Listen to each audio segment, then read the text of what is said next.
자, 오늘 해볼 이야기는 캐릭터를 살리는 마법 갭에 대한 이야기입니다. 이제 보통 제가 이제 캐릭터를 살릴 때 캐릭터를 이제 좀 맛깔나게 표현할 때 이제 보통 제가 주로 많이 말씀드렸던 건 결핍이었어요.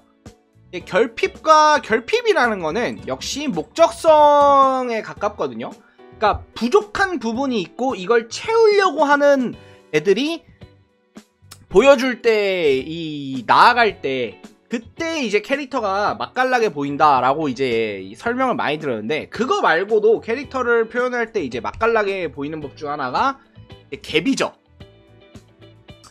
갭이라는 게 뭐냐? 이제 보면은, 그냥 간단해요. 마동석이 요리를 한다. 이게 갭이에요. 아니면은, 마동석이 뭐라고 해야 될까요? 여장이 취미다. 요거는 갭에 그거를 좀 영향을 좀 넘어서긴 했어.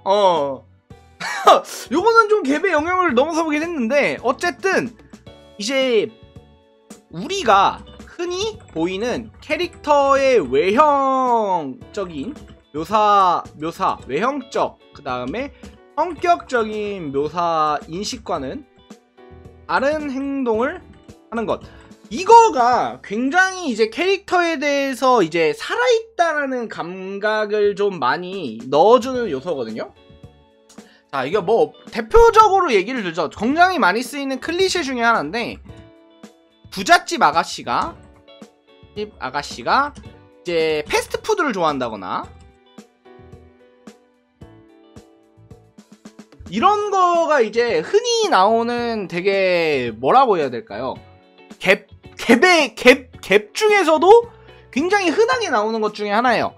그런데 이거를 이제 흔히 보통 부르는 걸로는 갭모해라고 이제 갭모해라는 그 표현을 많이 쓰는데, 이거 제가 오늘 말씀드리고자 하는 거는 비단 히로인에 연관된 얘기는 아닙니다.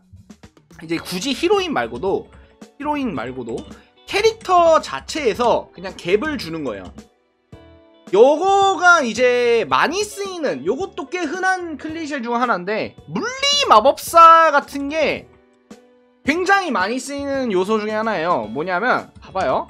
엄청 근육질에 덩치가 큰 이제 남자야. 그런데 직업이 마법사야. 그 다음에 하는 거는 지팡이로 대가리를 깨버려. 요거가 이제 어느 정도 갭을 주면서 이제 캐릭터를 좀 쓰는 거죠. 똑똑한 오크. 맞아요. 이거가 되게 그냥 자주 쓰는, 사실 우리가 갭을 쓰는 경우는 엄청나게 많습니다. 그 활용 방법도 되게 무궁무진하고, 우리들이 되게 굳이 이거를 이론적으로 알지 않아도 되게 자연스럽게 써요. 자연스럽게 쓰는 방법 중에 자연스럽게 쓰고 있는 건데, 여기서 이제 중요한 요소가 있습니다. 여기서 이걸 어떻게 써야 되냐 라는 거를 좀 얘기를 해보려고 합니다. 중요한 거는 우리가 가지고 있는 외모 혹은 성격에 대한 편견을 이용하는 거예요. 흔히 말하는 색안경이라고 하죠. 우리 같은 경우에는 우리가 실제 장르 소설이나 소설이 아닌 어떤 매체를 볼 때도 우리는 이 편견을 이용을 자주 합니다. 굉장히 많이 해요. 왜냐면 편견이야말로 특히 외모에 대한 편견이야말로 가장 캐릭터를 보여주기 쉬워요. 이거가 되게 우리도 흔히 생각하는 건데, 자, 이거는 우리 실제 현실에서도 자주 있습니다. 자, 뭐냐? 뭐라고 할까요? 그래요. 일진 같은 어떤 애가 이제 면접을 봐요. 면접 같은 곳에 이제 나온다고 하거나, 아니면은 뭐 처음 만남이 있어요.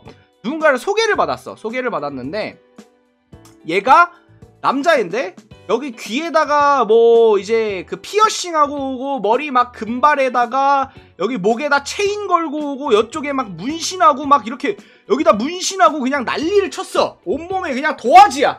용과 호랑이가 살아 숨쉬어. 그런데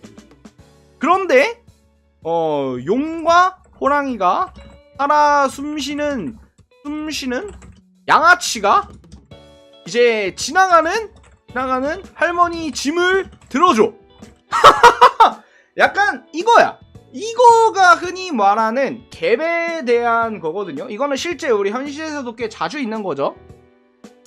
이런 요소들이 굉장히 캐릭터를 살아있는 것처럼 보이게 해요. 이 캐릭터에 가지고 있는 바리에이션이 어마어마하게 넓어지는 거죠. 이거가 되게 중요한 게, 이제 여러분들도 당연히 아시겠지만 일이 하나 이제 우리가 흔히 말하는 편견이라는 거는 이 캐릭터를 정해놓는 거거든요. 이제 캐릭터가 있으면은 우리는 이 캐릭터를 볼 때 굉장히 외적인 묘사를 처음에 보게 됩니다. 외적인 묘사. 그렇죠? 어떤 캐릭터건 웬만하면은 외적인 묘사를 먼저 해요. 예를 들어 제가 한번 설명을 해보면은 카우보이 모자를 끼고 쓰고, 그 다음에 허리춤에는 총을 차고, 그 다음에 이제 굉장히 날렵한 턱선에 이제 가죽 재킷을 입은 남자.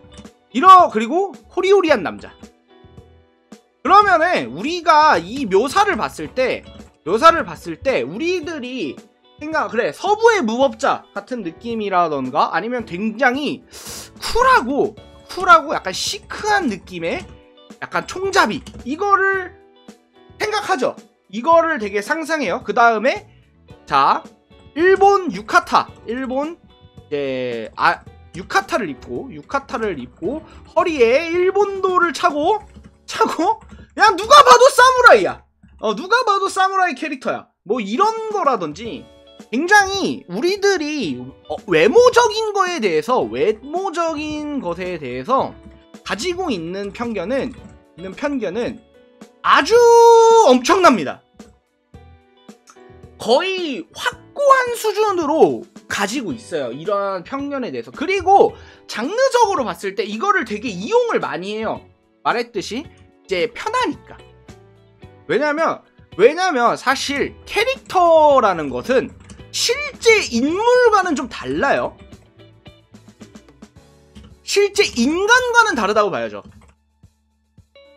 자, 이거가 어떤 거냐면, 실제로 그 캐릭터를 하나의 인격체라고 놨을 때는 인간이라는 거는 그렇게 단순하지 않아요. 어떤 사람도 선한 부분이랑 악한 부분이랑 다 가지고 있고, 굉장히 복잡한 그 성격과, 그 다음에 이제 삶에 대해서 엄청나게 여러가지 면모가 보여요. 인간이라는 거를 누구도, 심지어 자기 자신조차도 인간이라는 거에 대해서 알기 어렵습니다. 어떤 인간인지, 자기가 어떤 존재인지 알 수 없어요. 그런데 우리는 이거를 최대한 규격화하려고 해요.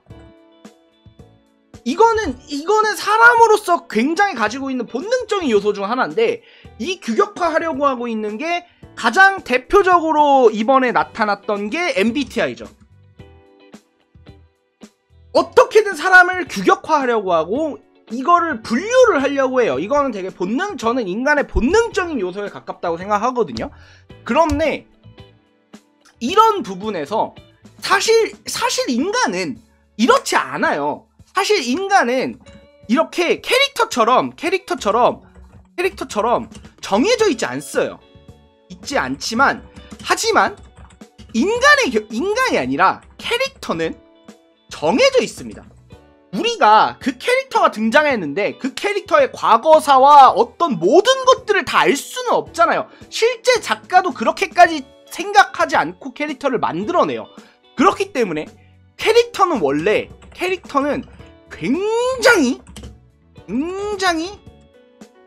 편견의 덩어리가 만들어진 약간 인간의 겁데이 같은 느낌이에요. 인간의 편견의 덩어리가 어떻게 만들어낸 굉장히 그 조잡한 아주 단편적인 면모에 가깝다고 생각하거든요. 그런데 여기서 우리가 가장 많이 할 수 있는 편견과 가장 많이 할 수 이해하기 쉽게 이 캐릭터를 이해하기 쉽게 만드는 요소가 바로 편견입니다. 그리고 편견은 보통 외모에서 오죠.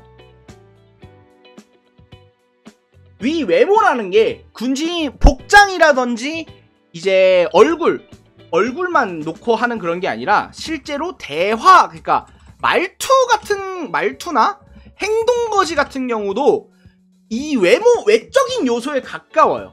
우리가 이제 이 캐릭터를 보고 아, 저놈은 저런 캐릭터구나 라고 바로 알 수 있죠. 자, 그런데 여기서 우리는 좀 더 근데 이제 판에 박힌 캐릭터만 보다 보면 물리게 돼요. 질리게 되죠. 그 캐릭터가 좀 되게 평면적이고 아무것도 없게 느껴져요. 그래서 우리가 여기서 쓰는 게 갭이라는 거거든요. 그러면 요렇게 질문을 해볼 수가 있어요.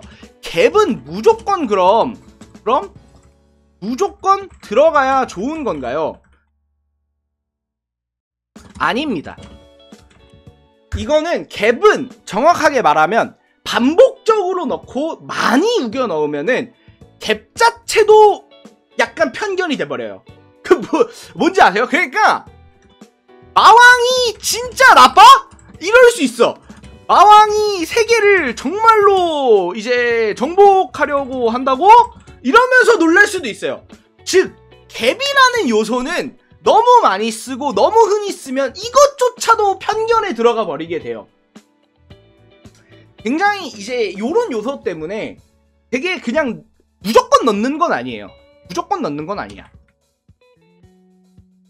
무조건 넣는 건 아니지만 이거죠. 그 무협 얘기가 잠깐 나와서 그런데 이제 무림맹이 착해. 나는 무림맹이 착한 소설을 무협지를 많이 못 봤어. 무림맹은 보통 뒤가 구리거든요. 약간 이런 요소를 이제 좀 최대한 이건 클리셰죠. 이거는 약간 이제 캐릭터적인 클리셰는 아니죠. 여튼 무조건 넣는 건 아니지만 이제 예를 들어 넣을 때 그러니까 이거는 제 생각에는 갭은 주인공보다는 주변 주요 인물 그 조연 중에서도 이제 나름 핵심 인물에 넣으면 좋아요. 이제 나름 핵심 인물에 넣으면 좋은데 보통 저는 여기서 이거를 어떻게 했었냐면 전 이건 히로인에 넣었습니다. 저는 히로인에 넣었었죠. 보통 만기풀 같은 경우에 보면은 처음에 한설아라는 캐릭터가 나와요. 이제 굉장히 착하고 순둥이에다가 그 다음에 이제 약간 뭐라고 해야 되죠? 좀 전형적인 그냥 상냥한 자 이런 캐릭터가 있었거든요. 자 이제 여기다가 얀데레 한 스푼 어떨까? 라는 느낌의 요걸로 이제 갭을 저는 넣은 거죠. 그 다음에 예를 들어 이제 만기풀에서는 생각해보시면 차현주는 갭이 없어요. 차현주 같은 경우에는 외적인 요소 그대로의 캐릭터예요. 그래서 이 갭이란 걸 무조건 넣진 않았거든요. 그 다음에 이제 나회아 같은 경우에는 이제 잠깐만 하은 송하은이라는 얘도 메인 히로인이죠. 히로인 캐릭터인데 얘는 어떻게 넣었냐면은 성격적인 갭을 넣었다기보다는 넣은 게 아니라 이거가 좀 다른데 이거는 배경과 이제 그러니까 관계에 대한 갭을 넣었어요. 관계에 대한 갭을 넣었거든요. 이거가 뭐냐면 보통은 예를 들어 생각을 해보세요. 자 여기 주인공이 있습니다. 주인공이 있고 여자는 이제 히로인 캐릭터예요. 그리고 이 히로인 캐릭터는 처음에 그 시야가 두 눈이 없어요. 눈이 없어져 있고 실명을 해 있고 맹인 상태고 다리도 하나가 없습니다. 다리도 하나가 없어. 다리 하나도 없어. 그러면은 이 캐릭터는 사실 보호받아야 되는 캐릭터죠. 주인공의 보호가 필요합니다. 주인공의 보호가 필요한 캐릭터인데 이 보호가 필요한 캐릭터를 우리들은 일반적인 편견을 했을 때 어떻게 하죠? 우리 편견으로는 이 보호받아야 되는 캐릭터는 가녀리고 그 다음에 유약하다 라는 게 느낌이 있잖아요. 유약하다. 그러면은 이거는 흔히 말하는 관계에서 오는 편견이에요. 외적인 요소의 편견이 아니라 관계에서 오는 편견이었거든요. 네가 생각을 해봐요. 여러분도 누군가를 누가 이제 좀 몸이 불편한 사람을 지켜주는 그런 관계가 있다고 쳐봐요. 그러면은 병간호도 해주고 이런 관계에서는 당연히 이 히로인의 성격은 일반적으로는 가녀리고 유약한 게 맞죠. 그런데 이렇게 하면은 재미없을 것 같아서 이 캐릭터를 굉장히 괄괄한 성격으로 만들었어요. 괄괄한 성격. 왜 그렇게 만들었냐면 이 관계에서 주는 편견에 갭을 넣기 위해서였거든요. 이런 것처럼 관계건 아니면 외모건 여기서 넣어주는 갭을 넣었을 때 이 독자들이 받아들이는 관념 자체가, 이 감각 자체가 굉장히 캐릭터가 살아있다는 듯이 느껴져요. 왜냐면 이게 실제로, 왜냐면 제가 아까 말씀드렸죠. 캐릭터는 인간이 아니라고. 캐릭터는 인간이 보여줄 수 있는 가장 단순한 면모를 정형화한 캐릭터가 바로 캐릭터거든요. 그런데 최대한 인간과 비슷하게 넣은 거예요. 갭이란 걸 넣으면 인간과 비슷하다는 식으로 느껴요. 왜냐면 실제 인간이 그러니까, 실제 인간이 획일화되어 있지 않으니까, 되어 있지 않으니까 여기에 대해서 좀 더 인간 같다라는 감성을 느끼게 되는 겁니다. 자, 그런 의미에서 이 갭에 대해서 어떤 식으로 넣을 수 있고 어떻게 넣을 수 있는지 한번 요거에 대해서 얘기를 해본 건데요. 이제 갭을 무조건 넣는 게 좋다고는 하지 않았어요. 하지만 이 넣었을 때 굉장히 주요 조연 캐릭터라면 이 갭을 한번 설정해 보시면 그 캐릭터를 좀 더 다채롭고 좀 풍부하게 만들 수 있다 라는 거 알려드리면서 오늘의 이야기 마치겠습니다. 감사합니다.